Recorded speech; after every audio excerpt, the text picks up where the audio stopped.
요한복음 17장 3절 목소리로 합독합니다.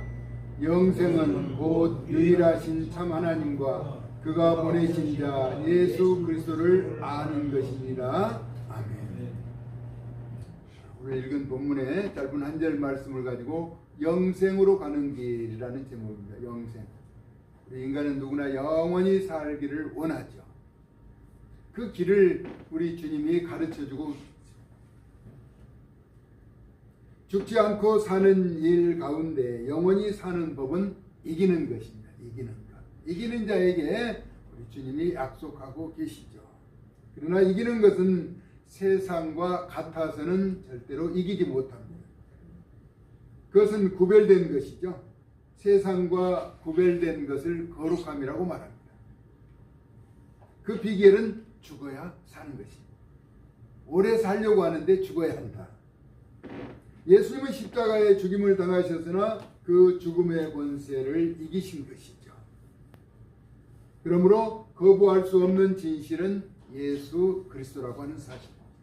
예수 그리스도만이 완전한 신이시고 완전한 인간이시기 때문입니다. 유일하신 분이죠. 하나님은 내가 거룩하니 너희도 거룩하라라고 합니다. 구별된 삶을 우리에게 요구하고 있는 것이죠. 왜 그러면 우리는 죽어야 사는 것인가? 한 번 죽는 것은 정해진 것이라고 히브리서 기자는 말합니다. 우리 인생은 한 번 죽게 되어 있습니다. 죄로 말미암아. 그러나 사는 길, 영원히 사는 길을 우리 예수님이 가르쳐 주신 것이죠. 영생의 길에 대하여 예수님께서 친히 말씀하셨습니다.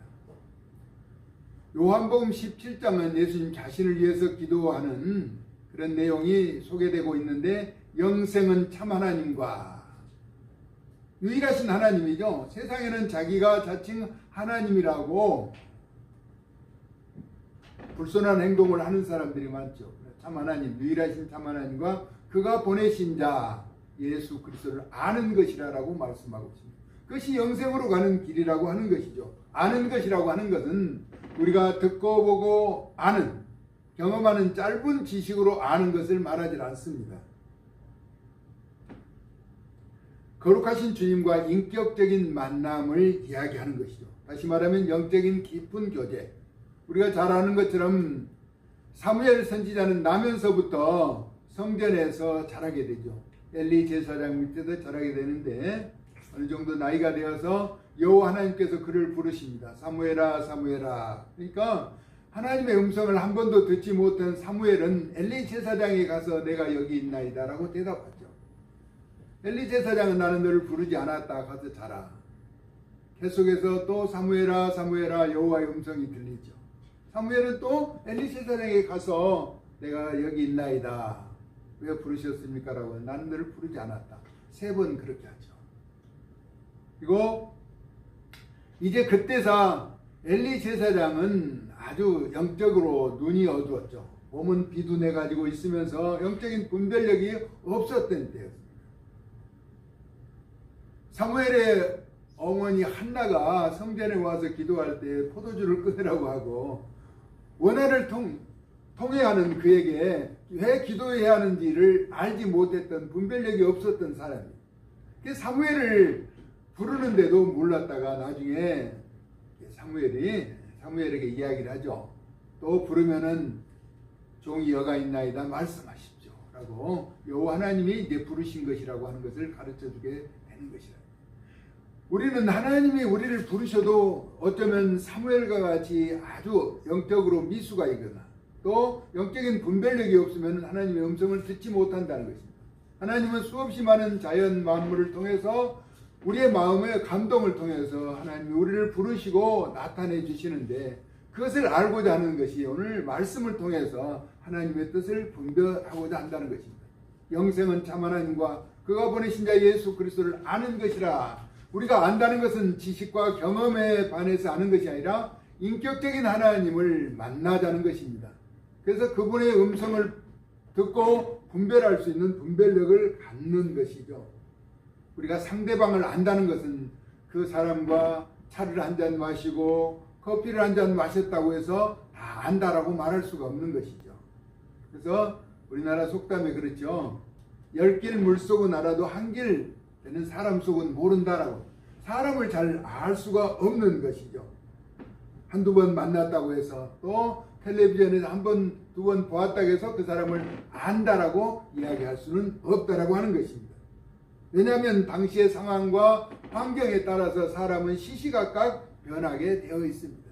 사람은 자기의 유익을 위해서 때로는 알던 사람도 안면을 못하고 외면하면서 거부하는 그런 경향이 있죠. 안다라고 하는 것은 그분에 대해 속성도 알고 그분의 성격과 또 그분이 추구하는 방향, 이 모든 것을 알고 그래야 같이 동행한다라고 말할 수가 있는 것이죠. 그런데 하물며 천지를 창조하신 하나님을 우리가 얼마나 알고 있는가 하는 것이죠. 우리가 세상에서 병을 잘 고치는 의사를 명의라고 하죠. 명의. 어떤 병이든지 오면은 그 분야에서 잘 고치는 그런 사람이 있어요. 그런 사람을 내 명의라고 이야기를 하는데, 우리 하나님은 어떤 분인가? 그렇죠? 전능하신 하나님이라는 것입니다. 전능하신 하나님. 모든 것을 다 아시는, 죽은 자를 살리시는 분이기도 하죠. 또 역전의 하나님, 환경을 변화시켜 주시고 낮은 자를 높여주시고 높은 자를 낮추기도 하시는 그런 분이라는 것이죠. 그리고 우리 하나님은 유일하게 살아계시는 분, 영원전부터 지금까지 살아계시는 분. 그리고 우리가 잘 아는 것처럼 하나님은 약속하시고 그 약속을 이루어 가시는 분이라는 것입니다. 에스겔서 17장 24절에도 말씀하죠.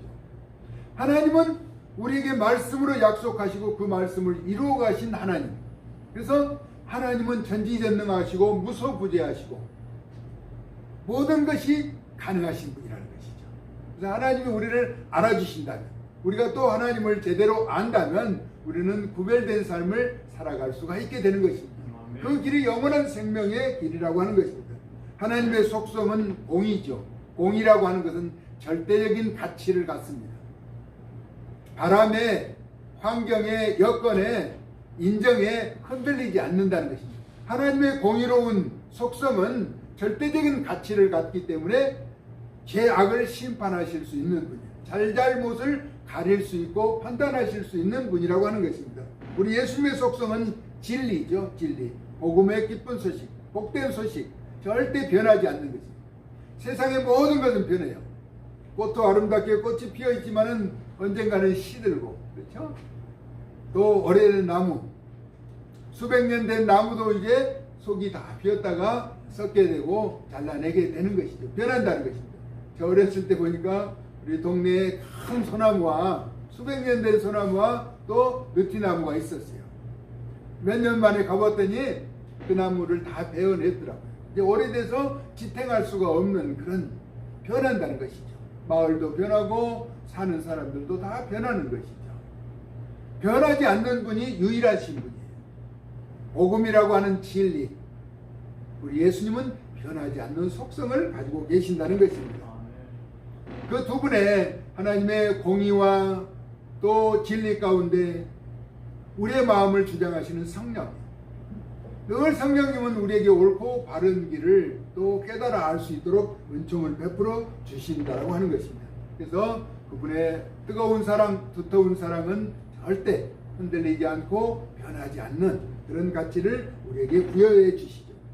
그러면 영생으로 가는 길에 우리가 절대로 간과하지 말아야 할 것이 여러 가지가 있는 가운데, 어떤 사람이 한 20년 동안 남의 집살이를 하면서 얻은 중요한 교훈 3가지가 있다고 전에 말한 바 있습니다. 지름길은 없다는 것입니다. 지름길. 사람들은 빠른 길을 택해서 가려고 하지만은 믿음에도 마찬가지예요. 왕도가 없어요. 오직 한 걸음 한 걸음 믿음으로 성장해 가는 것이지, 하루아침에 또 변화되는 사람도 있겠지만은 우리는 지름길을 택하지 말라라고 하는 것이죠. 그리고 남의 일을 쉽게 간섭하지 말라는 것입니다. 남의 일을 내가 판단하고 정죄하고 심판할 수 있는 가치와 능력을 갖지 못했기 때문에 남의 일에 대해서 지나치게 간섭하지 말라라고 하는 것이죠. 혹시 여러분 개가 싸우는데 잘못 말리다가 손을 물리는 경우가 있죠. 길을 잡으면 주인도 무는 것이라. 남의 일에 지나치게 간섭하면 어려움을 당할 수가 있다는 것입니다. 그리고 화를 내지 말라는 것입니다. 사람이 살다 보면 왜 화난 일이 없겠냐는 것이죠. 그런데 잘못 화를 내다가는 자기에게 불이익을 당하는 그런 경우가 있게 된다라고 하는 것입니다. 믿음에 가는 길, 또 사업으로 가는 길, 모든 길이 순탄하고 평탄하기만 하면 얼마나 좋겠어요. 그러나 때로는 바람이 불고 눈이 오고 비도 오고 춥기도 하고 덥기도 하는 것이 우리가 살아가는 인생 여정의 계절의 변화를 통해서 수시로 변하는 것이 삶의 여건과 환경이라고 하는 것입니다. 그러므로 함부로 화를 내지 말고 오래 참으라는 것이죠. 우리 속담에도 그렇죠. 참을 인자 세게면 살인도 면한다라고 이야기하죠. 참지 못해서 범죄하고 자신의 생을 마감하고 잘못된 길을 걸어가는 그런 경우도 있다라고 하는 것입니다. 영원한 생명으로 가는 우리 앞길에 때로는 장애가 되는 모든 일이 있을지라도 한 걸음 한 걸음 주님이 가르쳐준 진리의 말씀을 붙잡고 나아가게 된다면 우리는 예수님을 알게 되고 하나님을 알게 되고 성령님을 알게 되어서 영원한 생명의 길로 나아가게 되는 것입니다. 여러분, 이 땅에서 우리가 사는 삶의 사업체나 가정, 또 아름다운 터대를 마련하기 위해서는 하루아침에 이루어지는 것은 아니죠. 또 그것을 이루기 위해서는 많은 희생과 헌신과 수고가 있어야 한다는 것입니다.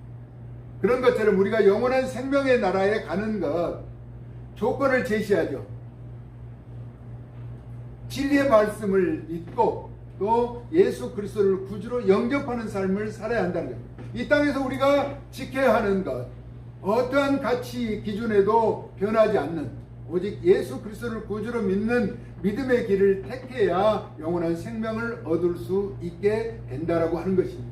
우리 예수님이 말씀하셨죠. 그래서 내가 길이요 진리요 생명이니 나로 말미암지 않고는 아버지께로 올 자가 없다라고 말씀하고 있습니다. 예수 그리스도를 구주로 믿는 자만이 영원한 생명을 소유할 수 있기 때문에 우리의 가치의 기준은 예수님이 되어야 한다는 것입니다. 영생으로 가는 길에 예수님을 놓치지 말고 예수님이 가르친 진리의 길을 똑바로 행하며 나아갈 수 있기를 예수 그리스도의 존귀하신 이름으로 축복합니다. 아멘. 우리가 사랑하고 잘 아는 바울이라고 하는 사도 바울, 그는 하나님을 믿는 자들을 핍박했던 그가 주님을 인격적으로 만나고 변화되어서 고백하는 내용 가운데 날마다 자신은 죽는다라고 말합니다.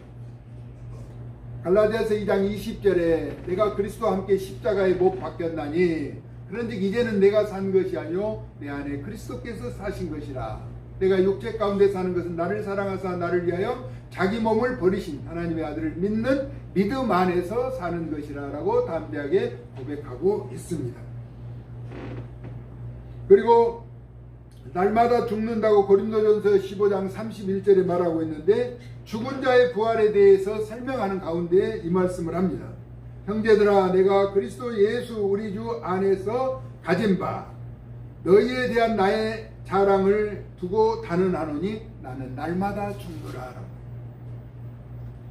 자신의 성품을 날마다 죽이고 예수 그리스도의 가르침으로 변화되는 삶을 살아가고 있다라고 우리에게 나타내고 있습니다.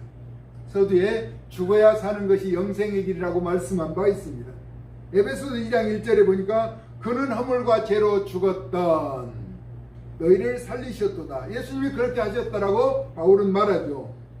여러분, 바둑을 두는 사람이라고 하면은 죽었다 사는 거, 사석을 떼어내지 않고 놔두면은 바둑을 두다 보면은 이미 죽었었는데 그것이 살아나는 경우가 있어요.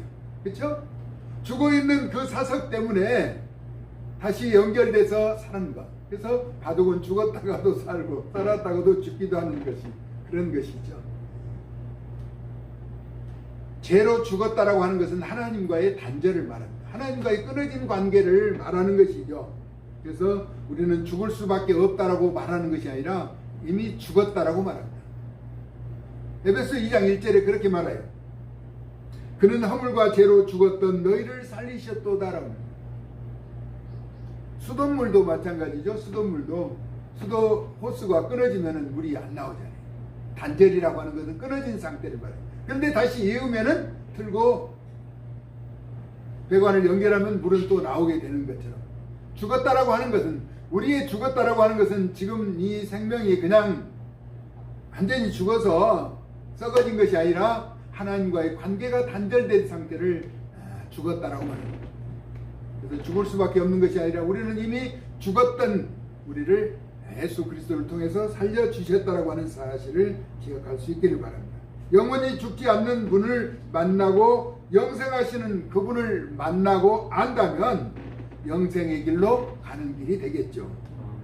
에레미야 10장 10절에는 이렇게 말합니다. 오직 여호와는 참 하나님이시요 살아계신 하나님이시요 영원하신 왕이라. 그 진노하심에 땅이 진동하며 그 분노하심을 이방인 등이 당하지 못하느니라. 그렇습니다. 살아계신 하나님, 전능하신 하나님, 신실하신 하나님을 이 세상에 대적할 자는 아무도 없는 것이요, 하나님만이 살아계신 유일하신 분이라고 하는 것입니다. 그래서 허물 많고 연약하고 부족한 베드로가 예수님의 질문을 받고 너희는 나를 누구라고 하느냐고 했을 때 주는 그리스도시요 살아계신 하나님의 아들이라고 고백한 바 있습니다.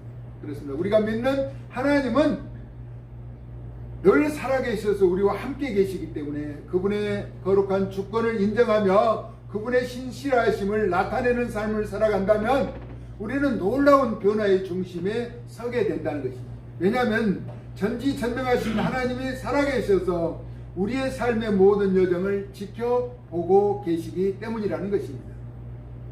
그러므로 우리는 하나님이 우리의 마음에 감동할 때 순응하며 살아가는 것이죠.